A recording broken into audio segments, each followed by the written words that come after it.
তবে একটা পথ আছে, শেষ ভরসা মা কালী। আর ভবেশ বাবু, তিনি যেন হঠাৎ বুকের ভিতর আলো পেলেন। 3 দিন হলো খাইনি।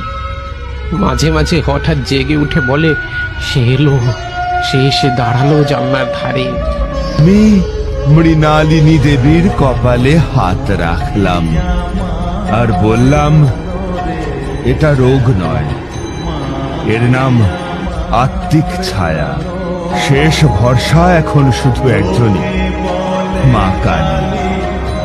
আমি তাঁরই আশ্রয় থাকি। তবে এই কাজ সহজ নয় ভবেশ বাবু।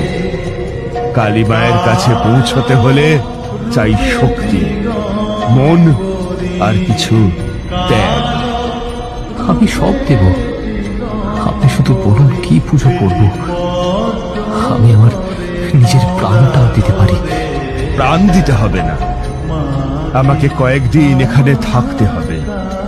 এই বাড়ির পরিবেশ, এই বাতাস সবকিছু বুঝতে হবে আমাকে। মা কখনো তাদের ফিরিয়ে দেন না যারা সৎ মনে ডাকেন। সেই মুহূর্তেই একটা ক্ষীণ নুপুরের শব্দ ভেসে এলো বারান্দার দিক থেকে। কেমন যেন নুপুরের শব্দ, কিন্তু মেঝেতে যেন অদৃশ্য ছায়া সরে যাচ্ছে। আমি ধীরে ধীরে পায়ে আওয়াজ না করে হাঁটতে শুরু করলাম। ঠিক পিছনে গঙ্গার পাড়ে পৌঁছে আমি যা দেখলাম তাতে বুকটা ধক করে উঠল।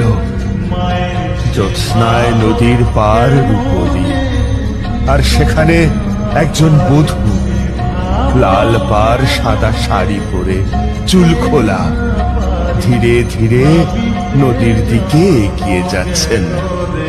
তার মুখ দেখা যাচ্ছে না, পায়ের শব্দ নেই, শুধু শাড়ির আঁচল বাতাসে উড়ছে।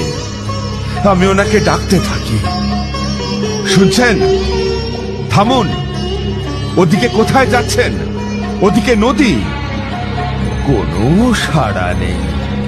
সেই বধূ ধীরে ধীরে জলের মধ্যে নামতে শুরু করেন। আমি আবার বললাম, আপনি কি আত্মহত্যা করছেন? থামুন।